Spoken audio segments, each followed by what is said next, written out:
So, whether you are preparing for AIPGT or UPSC or any state PSC medical officer exam, even if you have studied well, there are few questions that puzzle you badly and you get stuck in guessing the right option, and ultimately randomly selected wrong option put you in the trouble of negative marking and affect your rank. One wrong answer in a negative marking exam can cost you lose the seat and you find yourself in a depression that where you went wrong. Well, don't lose hope, because in this video I'm gonna give you hints to guess MCQs correctly. Of course, this is a definite risk, but if done right, this guess can lead you to qualify the exam, and we are starting right now.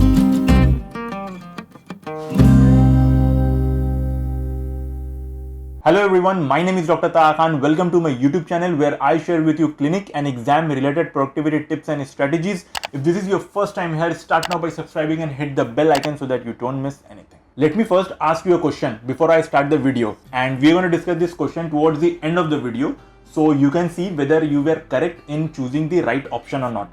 So the question is, all of the following are the requisite of a homeopathic physician for investigation of a case except freedom from prejudice?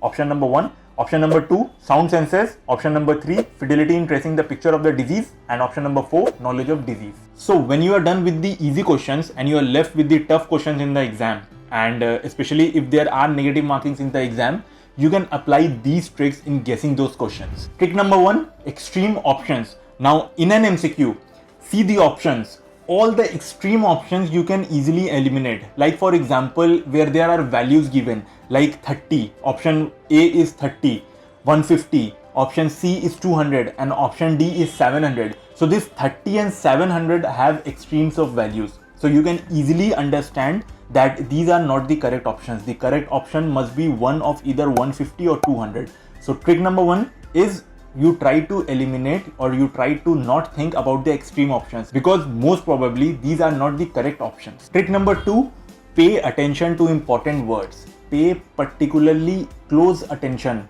to the words like not, sometimes, never, always, because an answer that includes always must be unquestionable, and if you can find a single counter example, then that answer is not correct. The same holds true for the word never. If an answer option includes never, a single counter example will indicate that the answer is not correct. Now take example of this question that came in UPSC 2020, that was last year, that which one of the following statements regarding cephalohematoma is not correct? Option A, it is never present at birth. Option B, it is usually unilateral. Option C, the swelling crosses the suture line. And option D, it is due to rupture of a small emissary vein. So even if you don't know anything about cephalohematoma, let us suppose that you don't know anything, you haven't read it. If you see option A, that it is never present at birth. Now in medicine, there is no such thing as never, because there are so many exceptions. And this statement says that it is never present at birth. So you know that this is the right answer here. And if you know little bit about cephalohematoma, it occurs due to birth injury, that there is accumulation of blood under the scalp. So obviously, whether you know about this topic or you don't know about this topic, option A is the most likely guess that you can go with. Trick number 3, select the best answer. Now you will come across few questions which has more than one most appropriate or most probable answer. So it becomes very important to understand the difference between the correct answer and the best answer, because often many options will be correct, but there will be only one option that will be best. Like look at this MCQ that came in UPSC 2020 that might have puzzled you a lot. The question is, the terms ideal prover and best prover are used for healthy human beings, healthy unprejudiced physicians, students of homeopathy, preserver of health. And the options are 1 and 2, 2 and 3, 3 and 4. Basically, you need to identify who is ideal prover and who is best prover. Now, I'll tell you a trick to just learn this MCQ, that see, I am the best prover. I am the physician, I am the best prover. Just remember it this way. Now in the examination, you must have gotten confused that for ideal prover, whether healthy human being is the correct option or unprejudiced physician is the correct option. Now if you read aphorisms from 104 to 145, you will see that these sections deals with healthy human beings. So for ideal prover, both human beings, means healthy human beings, and healthy unprejudiced physicians, both are correct. But the most appropriate answer is healthy human beings. So healthy human beings are ideal prover. Similarly, for best prover, the options healthy human beings, and healthy, prejudiced, unprejudiced physicians, students of homeopathy, all are correct. But in aphorism 141, if you see, healthy, unprejudiced physician is the best prover. That is the correct option. Now, trick number 4 is to answer the questions that you know first. In the examination hall, if you are unable to answer a question, what you do is you move on to the next question. You can come back to that question later on when you have done with all the questions and try to solve it again. Because what happens exactly is when you move on to the next question, your conscious mind is trying to solve that next question, but your subconscious mind is still trying to solve that previous question that you didn't know. So what happens when you come back to this previous question again, you will see that you know the answer to that question. So this way you will be able to solve a lot of questions that you were not able to solve in the first go. Trick number 5 is to read the questions thoroughly. Read multiple choice questions properly before looking at the answer options. Students often don't read the questions thoroughly and straight away jump to the most logical answer, because this blunder can cost you in competitive exams. So please read each question thoroughly before reviewing the answer option. Trick number 6. At the back of your brain, you know the answer if you have studied the topic. And while pressure during exam, it gives you a flash of answer, but you may skip the opportunity while in rush for answering. But it is you who has to grab that flash and choose the correct answer. And this I always tell to my students, that during exam, trust your intuitions. You don't have to rely on intuitions of your friends. You have studied the topic, you know the answer, just trust your intuitions. Okay, now this happens to me all the time. The first choice or the logical answer, which one should I choose? It is best to stick with the answer that you first chose after reading the question. However, this doesn't necessarily mean that your first answer choice is also the correct answer, because multiple choice questions are specifically designed to confuse the students or to trick the students. To this end, the answer option provided will often include the most common wrong answer among the choices, or answers that seem logical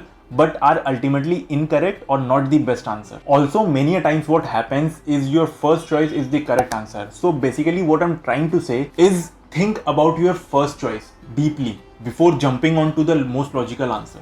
Trick number 8, try to recall answer before looking at the answer options. Now in the exam, once you have read the question, try to recall the correct answer from your memory before reviewing the answer options. This will prevent you from getting confused and selecting the wrong answer. Trick number 9, eliminate the options that you are 100% sure that they are incorrect before making a correct selection. Because even when you believe you know the correct answer, first eliminating the wrong options will ensure that your choice is correct, and this strategy can take you to the right option. Trick number 10, read every answer option, because choosing the correct answer without reviewing all other options is a common mistake that many students make. It is undeniably advised to read every answer option prior to selecting the final answer, because sometimes you may miss the little differences between the options and you can quickly assume that you know the correct answer, and as a result you may end up not selecting the best answer. Trick number 11, all of the above and none of the above type of questions, they seem difficult but are actually very easy. For example, when you encounter an all of the above answer choices, do not select all of the above when you are pretty sure that one of the answer option is incorrect, means all of the above is also incorrect. And the same applies for none of the above also, when you know that one of the answer choices is true. And if you see that two options are correct, then you know that the correct answer is all of the above. So these type of questions are pretty easy to handle. And in general, if I tell you, if there is an option all of the above, go with that.